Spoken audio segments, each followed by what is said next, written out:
So example, we do have f of x is equal to negative 2x squared plus 8x minus 5. Okay? So in finding the zeros of quadratic function, the zeros of a function f are the values of x for which f of x equal to 0. Okay? So that is the zeros of a function. So in here, we can determine the zeros of a function using factoring. But since the given is negative 2x squared plus 8x minus 5, it's not a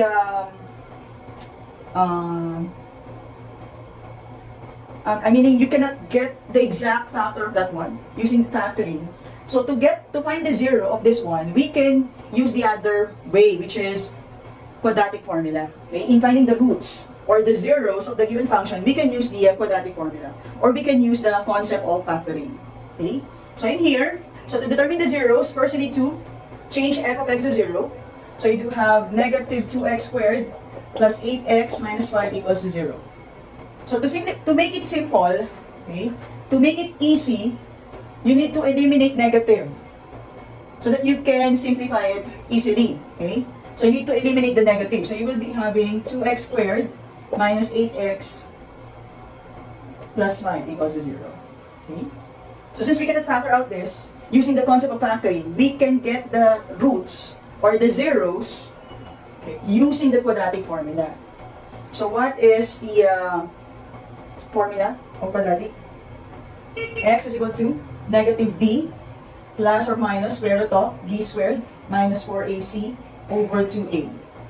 Okay? So again, in finding the zeros of a function, f are the values of x. Okay? In finding the zeros of a function, you're referring to the values of x. So how do we determine the value of x in a quadratic function? So to solve for the value of x in quadratic function, you can apply factoring or simply the quadratic formula. X is equal to negative b plus or minus square root of b squared minus 4ac over 2a. So in this particular, first we need to identify the value of a, which is 2, b equals to negative 8, c equals to 5. So to solve for x, just simply substitute. So we have x is equal to negative b, which is negative 8, plus or minus square root of negative 8 squared minus 4 multiplied by 2 multiplied by 5 all over 2 multiplied by 2. So what is your x? First value of x. So the first value of x is what? What's the first value of x? What's the first value? Sorry? Okay, 3.22. Okay, 3.22. Next, what about the second value?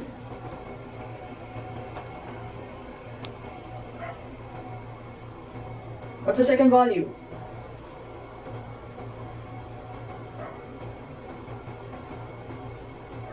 What's the second value?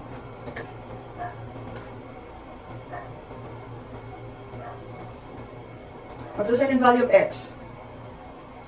How do we get 3.22? By the way, how do we get 3.22?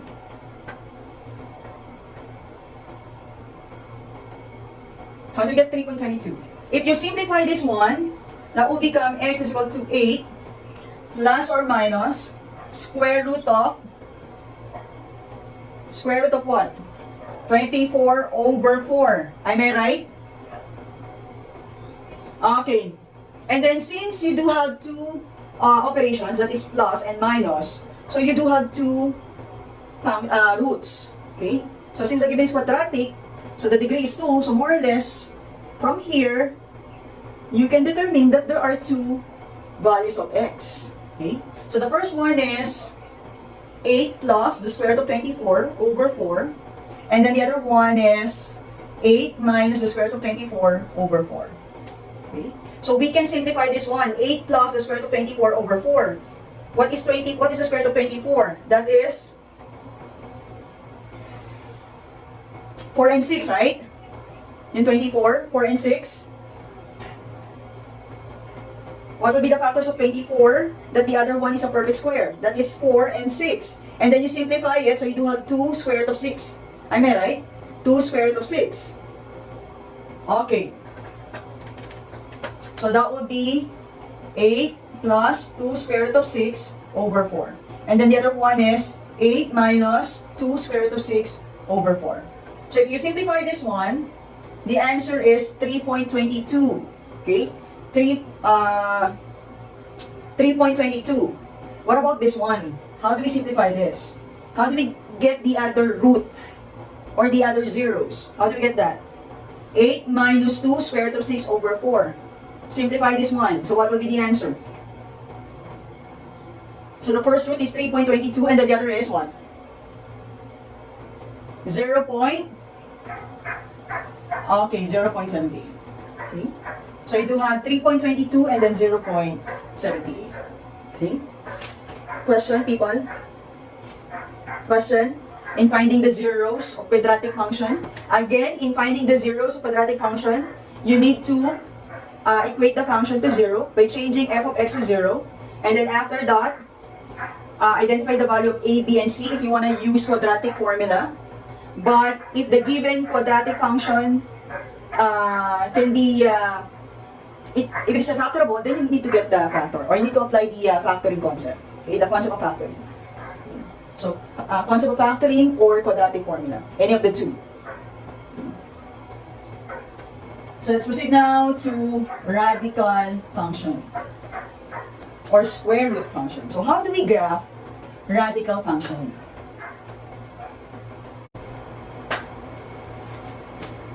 So how do we graph radical function? So we're done with quadratic. Let's proceed now to radical function. So radical function or root function, okay, radical function or root function is a function whose rule is a radical expression, which includes the square root function, square root of x, or f of x is equal to square root of x. Okay. So that's radical function. So your radical function, so your domain will be based on the given graph, and same thing with the range. Its domain is non-negative, so from real numbers, from 0 to positive infinity. And its range is also non-negative, so that is real numbers, 0 to positive infinity. Okay. If the given function is y equals the square root of x. Determine the domain and range and sketch the graph. So how do we answer this one? F of x equals to 2 square root of x plus 1. Okay.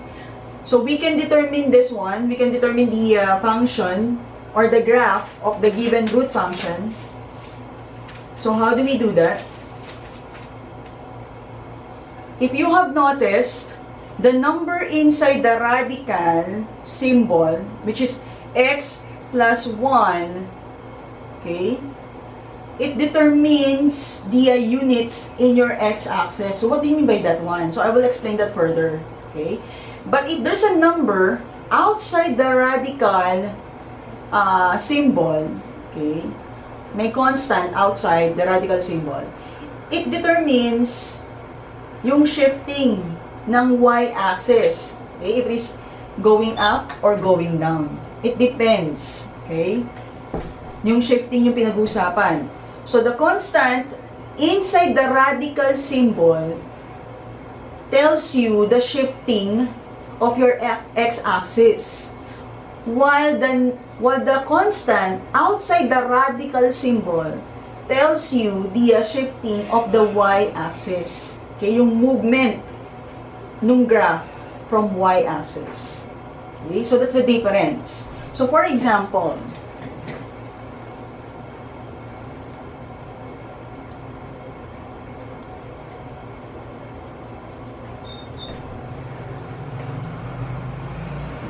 let's try to graph radical function or root function. Okay. So we have f of x equals to square root of x plus 1. Okay. So since that there's a constant inside the radical, meaning you need to determine yung shifting or yung movement ng graph from x-axis. Okay? Yan, graph. So first, find the value of x. So we have x plus 1 equals 0. So x equals to negative 1. Okay? Negative 1. Yan. Graph sa negative 1. Okay? But how can we determine the points? Yung other points. So we need to come up with table values. So table values.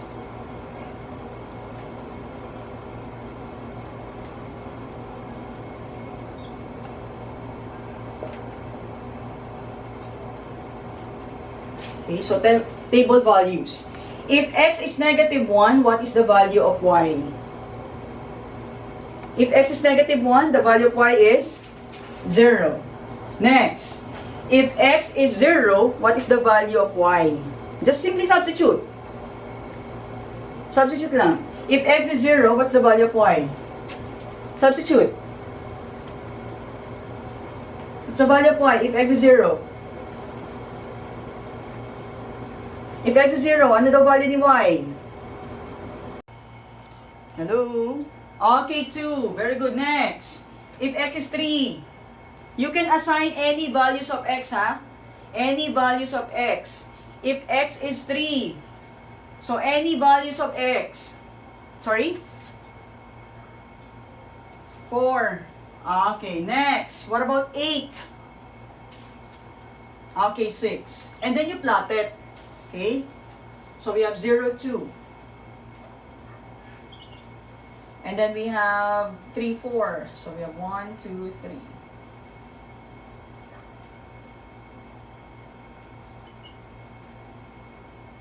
And then 8. 6.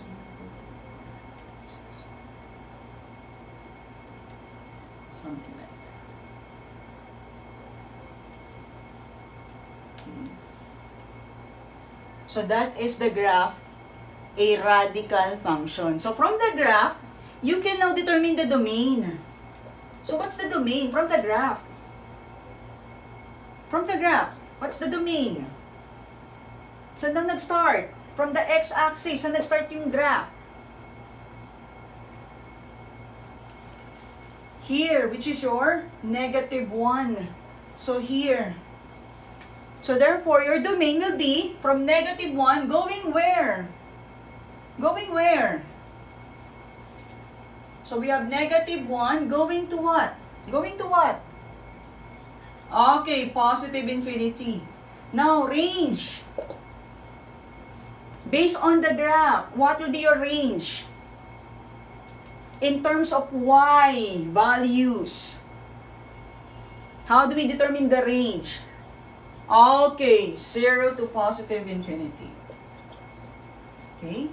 So the domain is negative 1 to positive infinity and then range 0 to positive infinity. So that is the, that's how we graph radical function. Okay? Another example.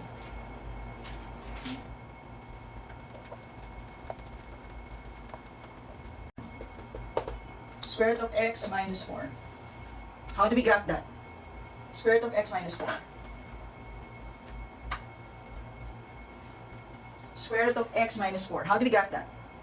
And then determine the domain and range. How do we graph this? The constant is located outside the radical symbol. Okay? If the constant located outside the radical symbol, you're referring to what? Yung negative 4.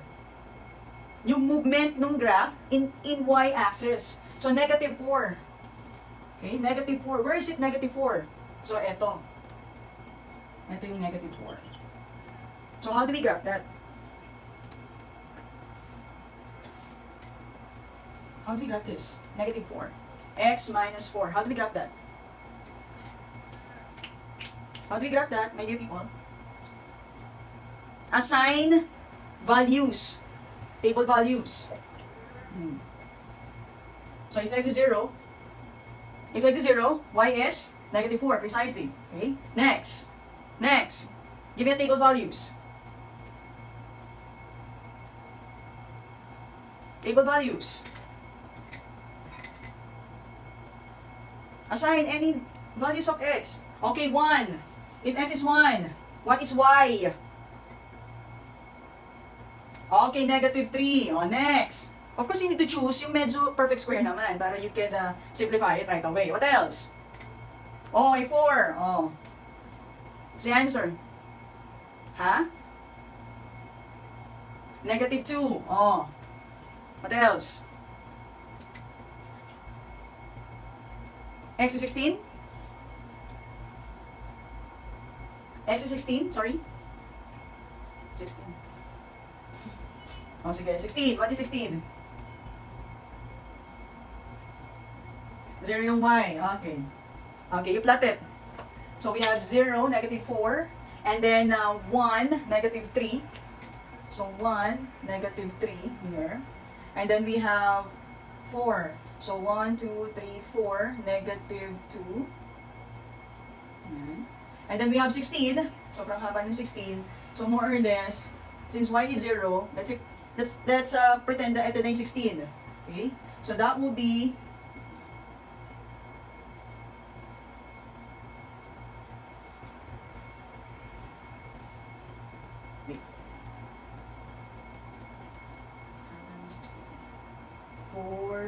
-2.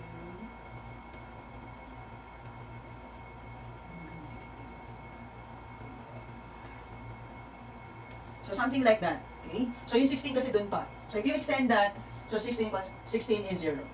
So that will be the graph of a radical function. So from here, we can now determine the domain.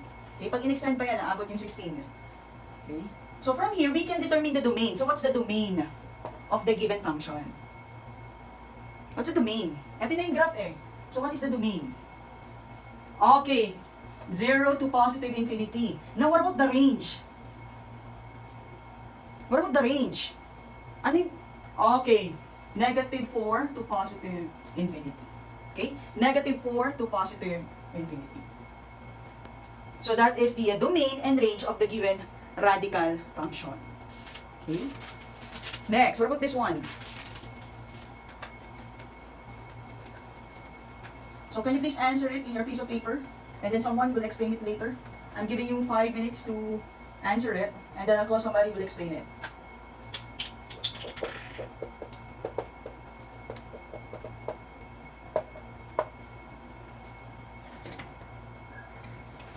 F of x is equal to the square root of x plus 5 minus 5. F of x is equal to the square root of x plus 5 minus 5. How do we answer that?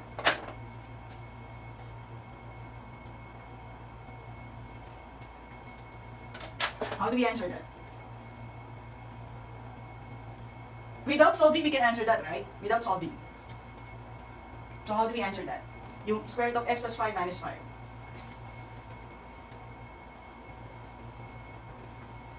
So saan mag-start si x? Yung x value. There's a constant inside the radical. So meaning, x plus 5 equals 0, so x equals to -5. So mag-start siya sa -5. So 1, 2, 3, 4, 5. Ito yan. Then what's next?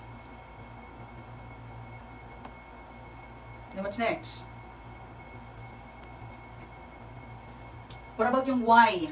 Saan mag-start si y? Merong number outside the radical. So your y will be -5, right? So 1, 2, 3, 4, 5. So ito yun. So mag-start yung graph, -5 here. Okay? So dyan mag-start yung graph. Then what's next? So dito mag-start yung graph. So -5 for x, and then -5 for y. So that's the start of the graph. This one. Ito yun. -5, this one. -5. Then what's next? How do we determine the other values? Use table values. So, assign number of x. Ano yung mga possible na pwedeng assign sa x? Give me. Okay, -4. Kapag -4, ano daw value ni y? Negative 4 din. Okay. So, negative 4, negative 4. Next. Ano next? O, negative 1.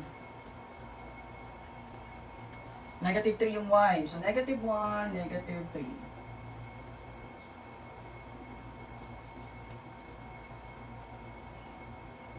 Next.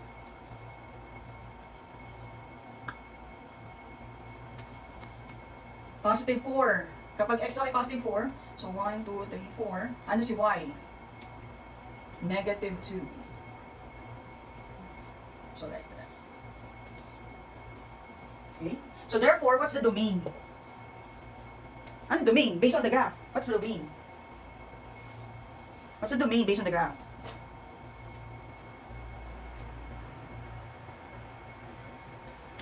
Okay, negative 5 to positive infinity. And then the range still? Okay, negative 5 to positive infinity. Okay? Question, people? Question? Any more question? Okay, let's continue.